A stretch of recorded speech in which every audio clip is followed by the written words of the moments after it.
Shops. The places which back in the day populated inner cities, so people can flock there to buy their stuff. But everything changed when the mall attacked, and shops were slapped into uncanny mega complexes which are awful to navigate and to get by anything but cars. And then online shopping came around and made those obsolete, while also being the culprit behind the rising renaissance of the town center, at least when they are pedestrianized. This video is about the many different shops and stores in town where people, and especially your players or protagonists, can sell their stuff or buy something interesting. Specialized or not, shops are market stands that had the demand and revenue to warrant a permanent roof on their head, or even a building. In many pen and paper campaign settings, there's a weird oversaturation on shops where markets and market stands get overlooked. So for the most settings, way into modernity, everlasting markets would make more sense for most stuff over endless numbers of shops. Especially for the wares that don't bring much revenue. Specialized shops with higher revenues, however, are the things you should focus yourself on when creating a store. Or not, but explain why it's different if that's not the case. Think about the purpose of your shop. What purpose does the shop serve for your town? What do they sell and what do they buy? What importance does the shop have for the community it's placed in? Is it a special shop or just a relatively mundane one with wares you'd find in every other town? Purpose doesn't necessarily mean wares alone. It's more about the importance for the town's economy and community. There are different ways to tackle it. As a specialty store, the shop might sell the town's main produce unique to the town. The produce the town is known for. Or maybe the shop sells something that is just simply necessary for everyone. A corner shop feeds large chunks of the population, so they are relatively modern or very antique. Save those for the biggest of cities. What does your shop sell though? What wares should your shop have on offer? What types of wares? Maybe they don't sell any wares at all but only offer services. Maybe the wares the shop has on offer isn't what they actually offer at all. The shop being just the front for something more sinister. Think about different ways your shop may present their wares too. Most stores will have some shelves where their wares are stacked on top of each other. But the more extravagant and exotic the wares are, especially with the richer clientele, the wares can be presented in a unique and unordinary way. But where does your store get their wares from? Logistics is a topic people either love or hate while world building. I belong to the first bit. But even if you dislike it, you should still think about where your store gets their wares from. Who are the suppliers? If they produce the product themselves, think about where they get the raw materials from. If your store offers services, think about the items needed for said services and where you can get those from. And of course, how does your store store their wares? Especially magic shops are an interesting way to make any sort of special arrangements on how those probably dangerous items are stored. And who sells these items? Who's the person behind the counter? Interesting personalities owning shops is probably the most fun way to give your world a bit more spice. It's a classic pen and paper trope by now that many shopkeepers, especially of magical or alchemical shops, usually have a bit more vibrant personalities, to say the least. I don't write the rules, but it's just a fact. Rules as written and intended. Yet even a normal-minded shopkeeper without the most funniest voice on earth can be a fun encounter. So think about those shopkeepers and who else might be important to your shop and store. Our shop will be set in the town of Untergrumbach, which you can learn about in my video about towns. The shop will be the only traditional shop in town.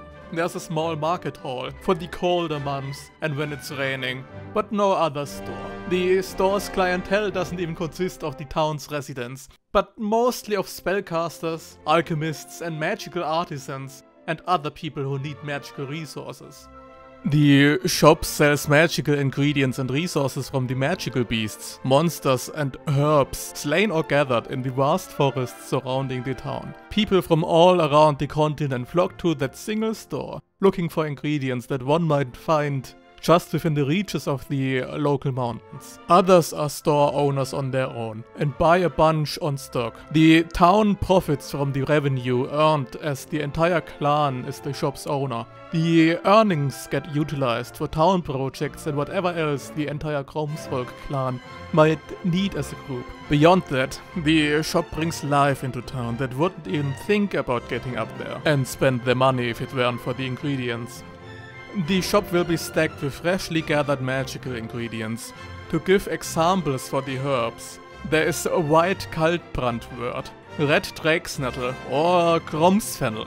Each have their respective uses in alchemy and magical rituals. One of those three, Gromsfennel, uniquely grows around the Groms River Spring, which is pretty close by. It's the rarest and most expensive herb on offer. Burning the herb in a brass brazier thins out the barriers between the many realms of reality. It's expensive, yet cheaper than many alternative reagents, making a journey to the only shop selling it worthwhile. Every year, the town sends the first blossoms of the herb to the king, preserved so it may last for the entire year. There are a bunch of other herbs, and the parts and ingredients gathered from monsters, each having their own properties. Then you can commission the Kromsvolk monster hunters to go on a hunt for something more special. A service that costs a lot, but might be very worth it in comparison to other monster hunters. The Kromsvolk monster hunters are known to be one of the most skillful and brutish of their craft. Those monster hunters need to be brutish to hunt for the shop and to feed the local folk with their hunt after all. The wildlife is dangerous. Most monsters in the surrounding forests count to the most vicious in the entire kingdom.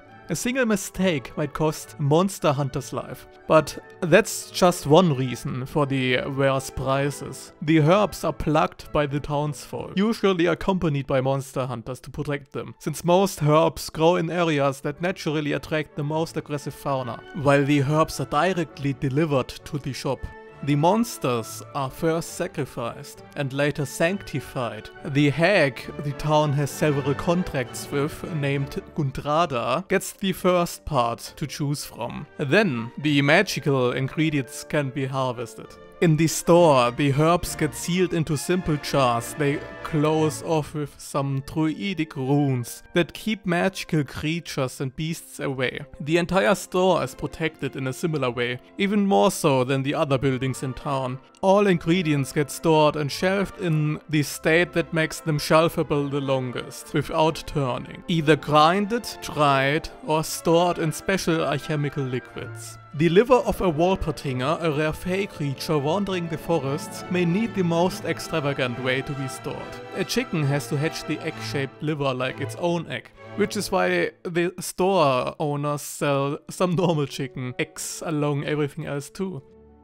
The shop is run by an old, retired couple of monster hunters who still very well know their theory, Anneliese and Ulbricht. They were the most competent duo of monster hunters the town has ever seen, but their glory days are well over, and they are thankful for it. They are the typical old couple, the wholesome version of it. They barely need to talk with each other anymore because they simply don't have to say anything. They do their daily routines, their daily tasks and whatever else they do together without needing much communication, working like a well-oiled machine. The stoic nature of both makes them look a bit cold for most of their customers, but everyone who spends just a bit of time with them knows that they each share the warmest of hearts. Their only regret is that they probably won't see the town freed from the clutches of the hag in their lifetimes anymore. That's it for today's video, world builders. A bit shorter than usual, but who cares? Tell me about your shops in the video description, and of course, like and subscribe. See ya!